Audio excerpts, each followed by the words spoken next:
आज की संगोष्ठी में मंच पर विराजमान आदरणीय प्राचार्य महोदय सनी साहब, मुख्य वक्ता के रूप में उपस्थित बीकानेर से पदाधिकारी नेता डॉक्टर मेघना शर्मा जी,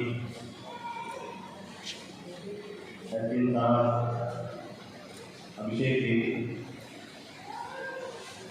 इस आयोजन का संयोजन के दायित्व निभा रहे हैं बड़े भाई दुलाराम जी, मंच संचालन कर रहे उमेश सिंह जी, जो मित्रता उन्होंने बहुत लंबी चौड़ी प्रशंसा करी।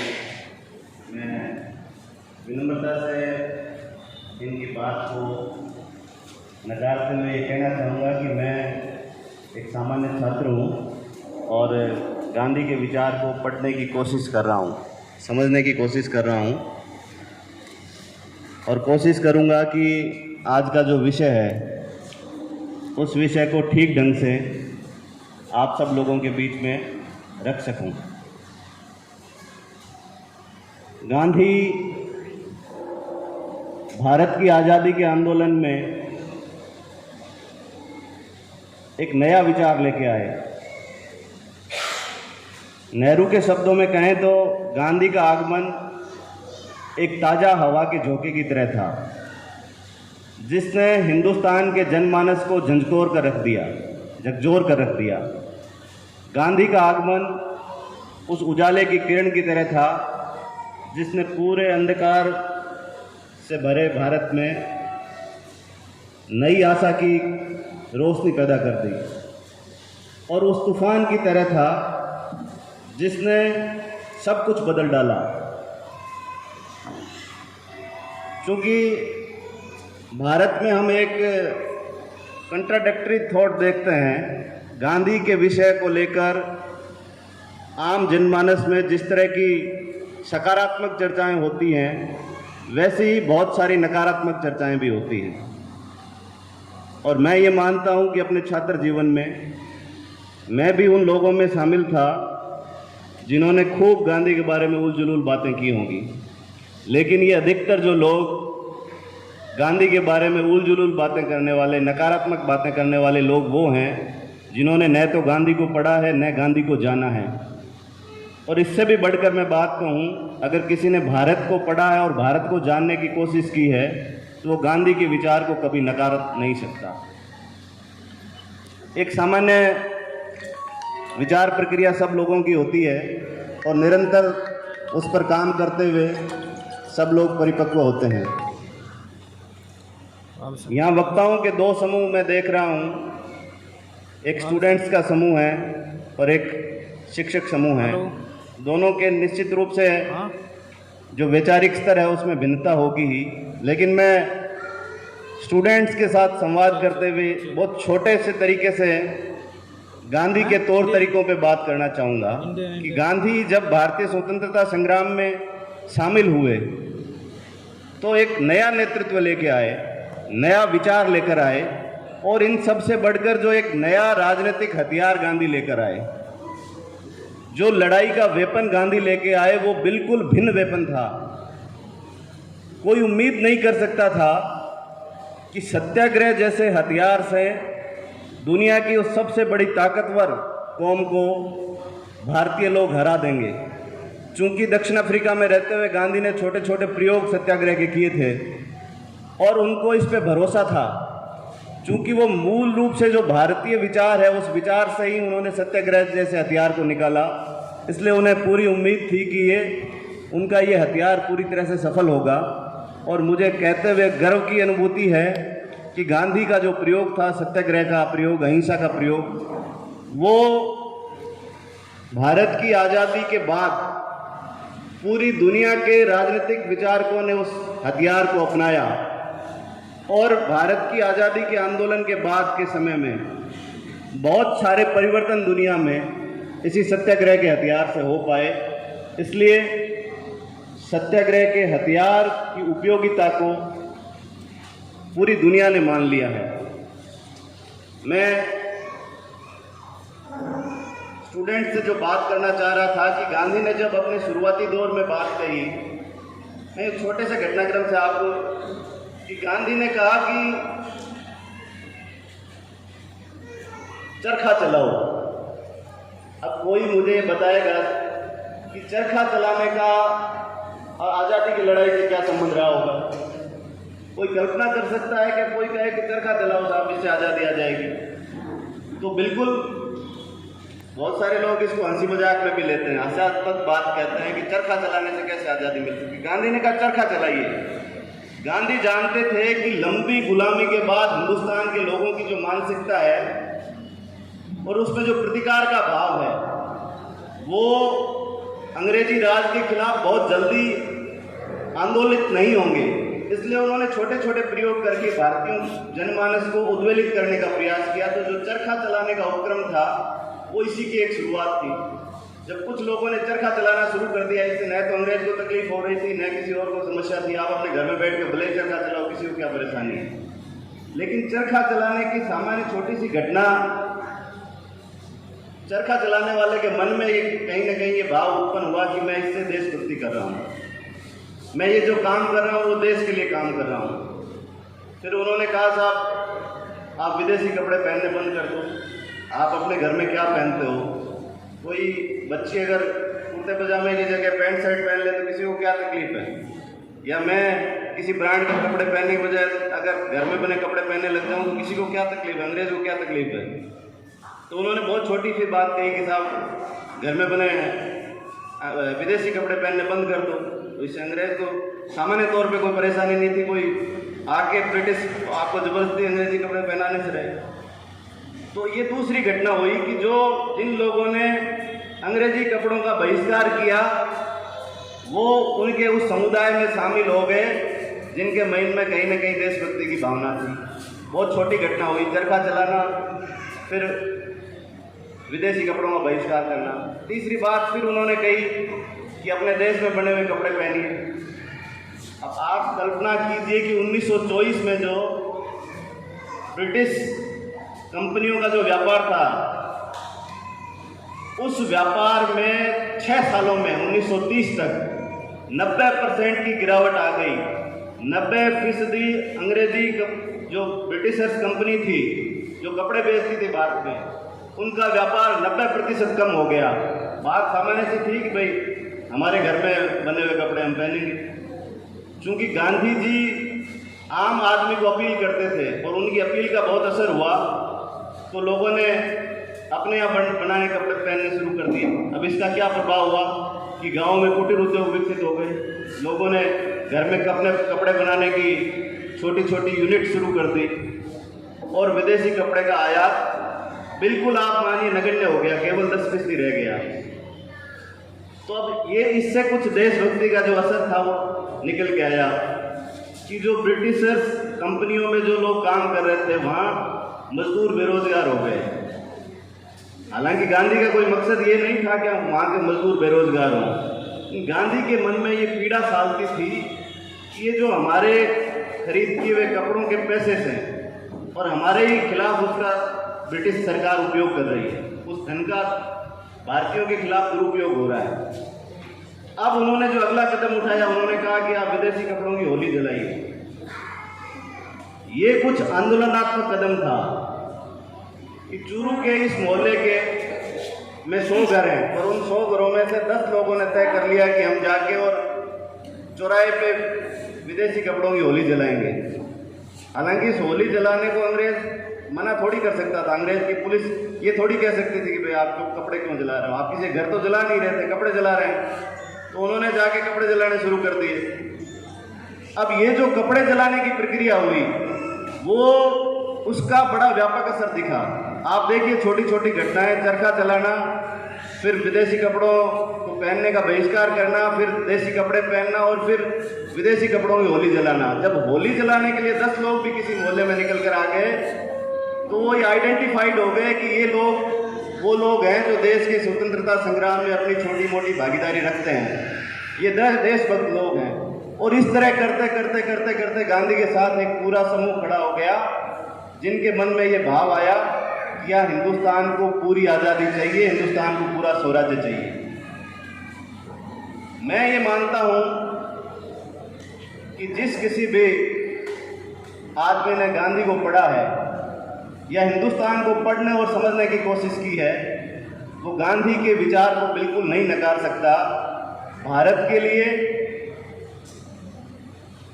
इससे ज़्यादा श्रेष्ठतम कोई विचार नहीं है जिसके दम पर न केवल सामाजिक बदलाव हो सकते हैं बल्कि बड़े से बड़ा राजनीतिक बदलाव भी लाया जा सकता है। क्योंकि आज हम गांधी के ग्राम स्वराज और उनके सपनों के भारत के विषय पर हम बात कर रहे हैं। हम सब लोगों ने, पूरी दुनिया ने अभी कोरोना की त्रासदी को झेला है और एक बात आप सब लोगों ने गौर की होगी कि जब कोरोना का जो पहला दौर था, अचानक फैक्ट्रियां बंद हुई, अचानक पूरे देश में तालाबंदी की घोषणा हुई और उसके बाद करोड़ों की संख्या में मजदूरों का पलायन हुआ। आपने, किसी ने अगर गौर किया होगा तो सारे मजदूर फैक्ट्रियों से निकलकर, कल कारखानों से निकलकर, जहाँ भी वो कार्यस्थल से निकलकर किसी शहर में नहीं गए बल्कि अपने अपने गांव में चले गए। गांव का पेट बहुत बड़ा होता है और गांव में हर वंचित, पीड़ित, शोषित, उपेक्षित के लिए गांव के दिल में दर्द होता है। क्योंकि गांव भारत की आत्मा है और भारत को जानने के लिए गांव को जानना पड़ेगा। हम सब लोगों ने इस रास्ते में देखा कि गांव के पेट में सब लोग समा गए। जो करोड़ों लोग मजदूर पैदल अन्य साधनों से निकल कर फैक्ट्रियों से और गए, सब लोग गांव में आ गए। ये बात गांधी के जाने के 70 सालों बाद में भी प्रमाणित हुई। गांधी उस समय ये कहते थे कि आप जो शहरीकरण के मॉडल की, जिस मॉडल की कल्पना कर रहे हैं, जिस औद्योगिकरण के मॉडल की कल्पना कर रहे हैं, वो यूरोप के लिए तो ठीक हो सकता है लेकिन भारत के लिए वो मॉडल बिल्कुल कारगर नहीं है। इसलिए गांधी अपने राजनीतिक आंदोलन के साथ साथ जो उन्होंने सामाजिक क्रांति की, उस क्रांति में वो हमेशा ग्राम स्वराज पे बल देते रहे। गांधी के ग्राम स्वराज का मतलब था कि हमारा गांव अपने आप में एक विकसित ग्राम हो, एक लोकतांत्रिक व्यवस्था उस गांव में स्थापित हो जाए, उस गांव में पंचायत की व्यवस्था इतनी मजबूत हो कि किसी भी फैसले के लिए वोट डलवाने की जरूरत नहीं पड़े बल्कि हर निर्णय आम सहमति से हो जाए। उस गांव के जो बालिग लोग हैं या जिनको ये माना जाए कि इन लोगों के मत से कुछ फैसले हो सकते हैं, उन लोगों की निर्णय, उन लोगों की सहमति से गांव के सारे निर्णय कर लिए जाए। गांधी ग्राम स्वराज के मॉडल में केवल राजनीतिक नहीं बल्कि सामाजिक और आर्थिक सोच भी रखते हैं। गांधी का स्पष्ट मत था कि किसी भी गांव के आदमी के लिए उसके रोजगार की उपलब्धता उसके गांव में ही हो। आज कोरोना काल के बाद भारत के प्रधानमंत्री कहते हैं कि हम स्वदेशी और आत्मनिर्भरता के दम पर ही भारत को फिर से खड़ा कर पाएंगे, और ये बात गांधी ने 70-80 साल पहले कह दी। गांधी का स्पष्ट मत था कि गांव में इस तरह का आर्थिक मॉडल का ढांचा डिजाइन कर लिया जाए कि गांव में कुटीर उद्योग विकसित हो जाएं, गांव के आदमी को गांव में रोजगार मिल जाए, गांव में स्वच्छता की ठीक व्यवस्था हो, गांव में शिक्षा का स्तर अच्छा हो जाए, गांव में ही उसको चिकित्सकीय सुविधा मिल जाए, ठीक साफ सफाई हो, और पूरा का पूरा जो राजनीतिक ढांचा है गांव का वो पंचायत राज के माध्यम से विकसित कर लिया जाए। तो एक पूरा ग्राम स्वराज्य का मॉडल भारत के लिए सबसे अनुकूल मॉडल था। लेकिन जब संविधान सभा की बैठक हुई, प्रथम प्रारूप जब सब लोगों के सामने आया, तो ये मॉडल गांधी के विचार से बिल्कुल भिन्न था। हालांकि गांधी को खुद भी इस बात की आशंका थी कि वो जिनको अपना राजनीतिक उत्तराधिकारी बनाकर जा रहे हैं, वो गांधी के इस आर्थिक मॉडल से, गांधी के ग्राम स्वराज के मॉडल से मत भिन्नता रखते हैं।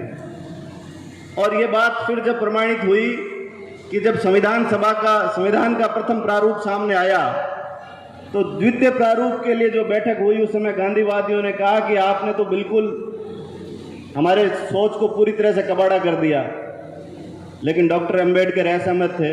डॉक्टर अंबेडकर इस बात से सहमत नहीं थे कि सत्ता का विकेंद्रीकरण होना चाहिए।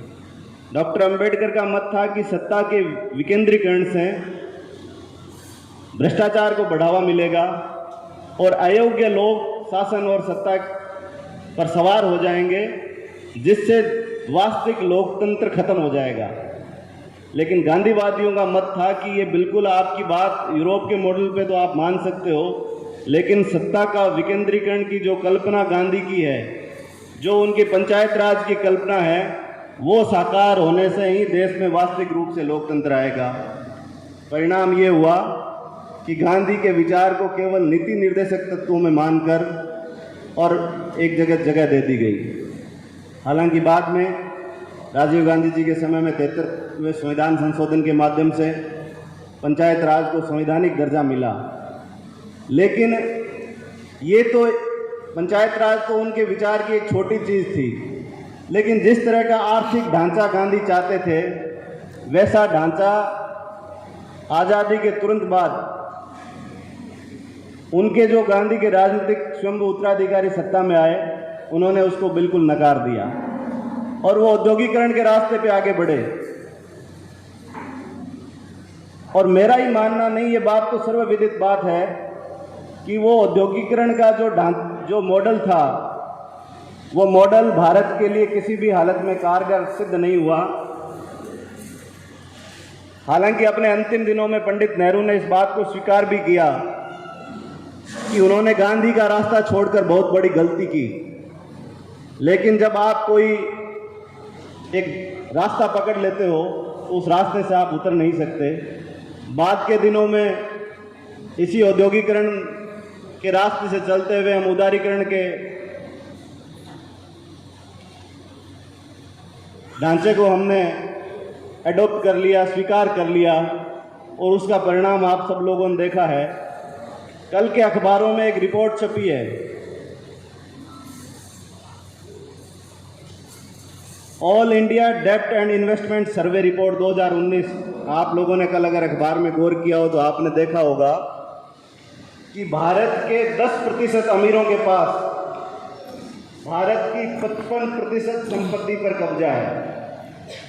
10% लोगों के पास 55% संपत्ति है, यानी 90% जनसंख्या के पास केवल 45% संपत्ति का हक है। ये तो एक रिपोर्ट हुई। दूसरी जो report council for social development ने तैयार की है, काउंसिल फॉर सोशल डेवलपमेंट की रिपोर्ट का ये मानना है कि 1980 में 1% अमीरों के पास मात्र 6% संपत्ति थी। भारत में 1980 में 1% लोगों के पास देश की कुल संपत्ति का केवल 6%, और 2015 आते आते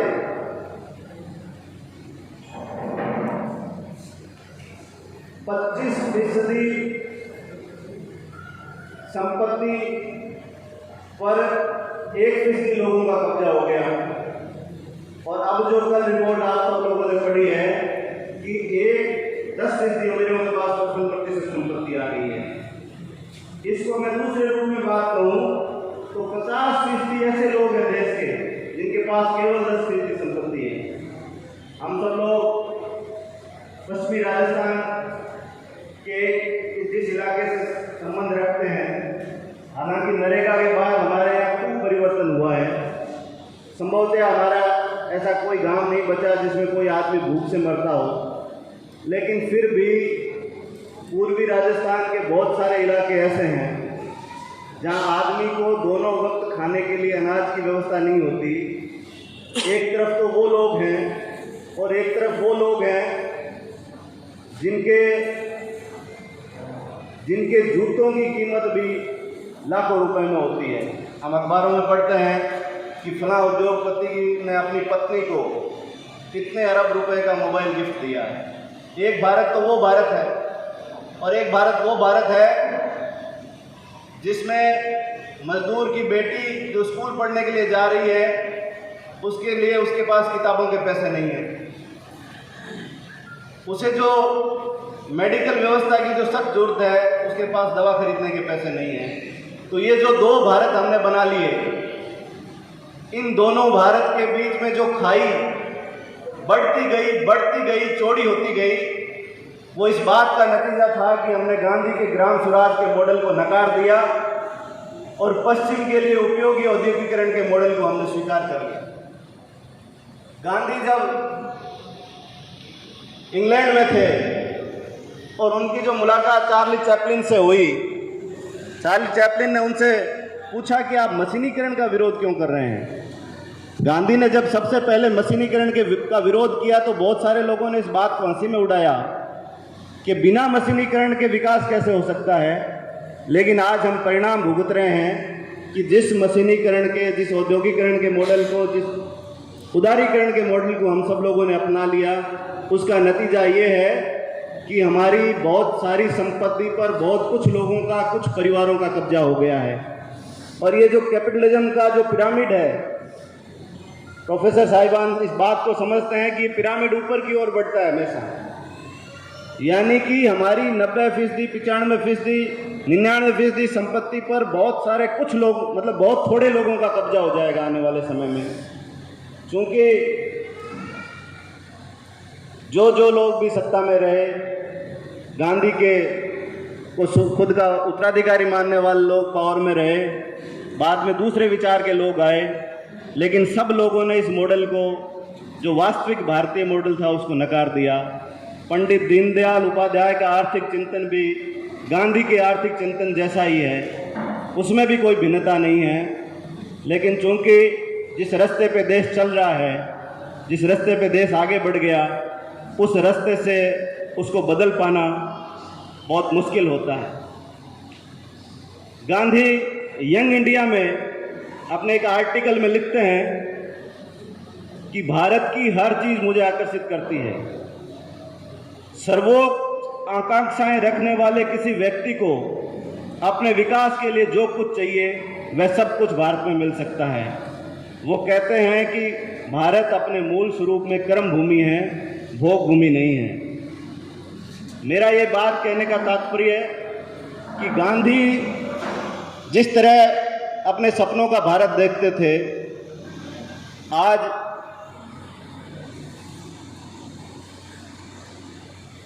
जब हम पुनः गांधी के विचार पर, उनकी प्रासंगिकता को विचार करते हुए ये पाते हैं कि ये वह रास्ता तो नहीं है जिस रास्ते की कल्पना गांधी ने की थी।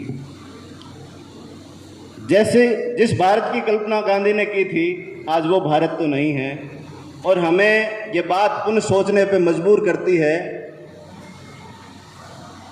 कि ये जो आर्थिक असमानता की खाई भारत और इंडिया के बीच में बन गई है, ये जो दो भारत की बात जो मैंने कही, 5-7 दिन पहले पंचायत राज के चुनाव से संबंधित एक वीडियो वायरल हो रहा था। एक पंचायत समिति की सीट पर विजय हुआ कोई ग्रामीण प्रत्याशी है और वो 5 स्टार होटल के डनलप के बेड पर बैठकर अपनी पत्नी से बात कर रहा है और बहुत आनंदित हो रहा है। हर आदमी ने उस वीडियो को अपने अपने नज़रिए से देखा होगा। वो वीडियो बहुत वायरल हुआ। जोधपुर के पास का कोई पंचायत समिति का सदस्य है और वो डनलप के बेड पर बैठकर उस मोबाइल पर अपनी पत्नी से बात कर रहा है। हर आदमी का अपना नज़रिया होगा इस बात को देखने का। लेकिन मुझे जो बात नज़र आई कि हम इस भारत के इस एक भारत में जो दो भारत हो गए हैं, जो आर्थिक असमानता की खाई इतनी चौड़ी हो गई है कि एक आदमी जिसने पहले बार 5 स्टार होटल के डनलप के बेड पर बैठकर, और उसकी जो खुशी है, उस खुशी में वो फूला नहीं समा रहा और अपनी पत्नी को बता रहा है कि मैं पंचायत समिति का सदस्य जीत कर यहाँ आया हूँ, और अगर तुम भी चुनाव लड़के जीत के आ जाती यहाँ तो ऐसा सुख तुम भी भोगती। मतलब उसके लिए वो अकल्पनीय सुख है। वो उसको ऐसा लग रहा है कि वो कोई स्वर्ग में कहीं आ गया है। और दूसरा भारत वो भारत है जहाँ अमीरों के कुत्तों के लिए भी महंगे से महंगे बिस्किट जिनकी कीमत लाखों रुपए की होती है वो उपलब्ध होते हैं। तो गांधी ने 70-80 साल पहले, 100 साल पहले अपने राजनीतिक आंदोलन के दौरान उनका आंदोलन केवल भारत को आज़ादी दिलाने तक का नहीं था, वो भारत की आर्थिक आज़ादी के भी पक्षधर थे। वो एक बलवान और प्रबल भारत की जो कल्पना करते थे, उस भारत के लिए उन्होंने अपना एक पूरा आर्थिक ढांचा दिया, आर्थिक मॉडल दिया, और उसी आर्थिक मॉडल को हम ग्राम स्वराज कह सकते हैं। तो बहुत भिन्नता की स्थिति इन सालों में जिस भी विचारधारा की चाहे सरकारें आई, मैं खुद एक राजनीतिक कार्यकर्ता हूं और एक विचारधारा से जुड़ा हुआ हूं, और मैं ये बात भी कह रहा हूं कि उसी विचारधारा के जो नायक हैं उनका आर्थिक विचार भी गांधी के विचार से भिन्न नहीं है। इसलिए चूंकि सत्ता में जो लोग भी आए, उन्होंने जो रास्ते पकड़े वो उनके लिए अनुकूल हो सकते थे, वो पश्चिम के लिए अनुकूल हो सकते थे, वो यूरोप के लिए अनुकूल हो सकते थे, लेकिन भारत के लिए भी बिल्कुल अनुकूल नहीं थे, और उनका दुष्परिणाम हम उठा रहे हैं। और उसी का नतीजा है कि कोरोना के बाद जब प्रधानमंत्री देश के नाम संबोधन देते हैं तो वो कहते हैं कि हमें फिर से स्वदेशी और आत्मनिर्भरता के मॉडल पे आना पड़ेगा। तो मेरा स्पष्ट मत है कि अगर भारत एक समृद्ध भारत की हम लोग कल्पना करते हैं, अगर हम विकसित भारत की कल्पना करते हैं, तो हमें गांधी के ग्राम स्वराज के मॉडल पर ही आना पड़ेगा। अब हम लोग देखते हैं सामान्य तौर पे कि बात तो सब सरकारें गांधी की करेगी, लेकिन जब उनके विचार को लागू करने की बात आएगी, हम देख रहे हैं कि हम कोई विकसित गांव की कल्पना नहीं कर रहे, हम गांव को शहर बनाने की कोशिश कर रहे हैं। गांव के शहरीकरण का जो ये प्रयास है, ये इस भारत को और ज़्यादा गर्त में ले जाने वाला साबित होगा, क्योंकि शहरीकरण का मॉडल हम देख चुके हैं। शहरीकरण के मॉडल में जिस तरह का ढांचा हमने महानगरों में देख लिया, कितनी बड़ी आबादी है जो झुग्गी झोंपड़ियों में निवास कर रही है, जिसके खाने की कोई व्यवस्था नहीं है, जिसकी चिकित्सा की कोई व्यवस्था नहीं है, जिसके स्वास्थ्य के लिए किसी को चिंता नहीं है, जिसके पोषण की किसी के लिए चिंता नहीं है, किस तरह बच्चे पैदा हो रहे हैं, किस तरह मर रहे हैं, जिस पे कोई इस शहरीकरण के मॉडल पे किसी को किसी की चिंता नहीं है। तो जब हमारे गांव कुछ ठीक ठाक है, गांव का पेट बड़ा है, गांव हर आदमी की चिंता कर रहा है, गांव में किसी को भूखा नहीं रहना पड़ रहा है, किसी छोटा मोटा जैसा भी है उसके लिए रोजगार की उपलब्धता है, उसका मान सम्मान बरकरार है, तो हम आखिरकार इस गांव के ढांचे को, भारतीय ढांचे को नष्ट करने पे तुले हुए क्यों हैं? ये सवाल हम सब लोगों के सामने है। आज इस संगोष्ठी में मैं सवाल ये सब आप लोगों के सामने रख के जा रहा हूँ। आप लोग इस पे ज़रूर विचार कीजिएगा कि गाँव के शहरीकरण का ये जो नया मॉडल है, ये कभी भी भारत के विकास में सहायक सिद्ध नहीं हो पाएगा। इसलिए इस बात की चिंता हम सब लोगों को करनी चाहिए कि भारत के गांव बने रहें, वो आत्मनिर्भर गांव बने, विकसित ग्राम बने, उन गांव में रोजगार की व्यवस्था, जो कुटीर उद्योगों की स्थापना उस गांव में हो, उस गांव में रहने वाले हर आदमी को न्याय मिले, गांव में रहने वाले हर आदमी को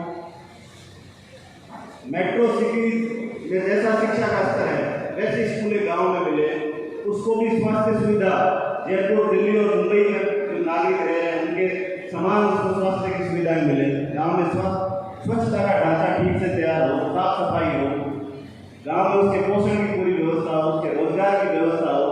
अगर इस तरह का गाँव हम लोग बना पाएंगे तो निश्चित रूप से 21वीं सदी में विकसित भारत का सपना जो हम सब लोग देखते हैं, हमारे महापुरुषों ने जैसा सपना देखा था, वो सपना साकार हो पाएगा, सिद्ध हो पाएगा। आप सब लोगों ने मेरी बात को बहुत गौर से सुना और आयोजकों ने इस मौके पे मुझे बोलने के लिए आमंत्रित किया। मित्र जो दुलाराम जी हैं, उनकी मित्रता बस उन्होंने आज के इस अवसर पर आप सब लोगों का दर्शन करने का जो मुझे अवसर दिया, मैं उनका भी धन्यवाद देता हूँ, आयोजकों का धन्यवाद देता हूँ, कॉलेज प्रशासन का धन्यवाद देता हूँ और जिला प्रशासन का धन्यवाद देते हुए अपनी बात को खत्म करता हूँ। जय हिंद, जय भारत।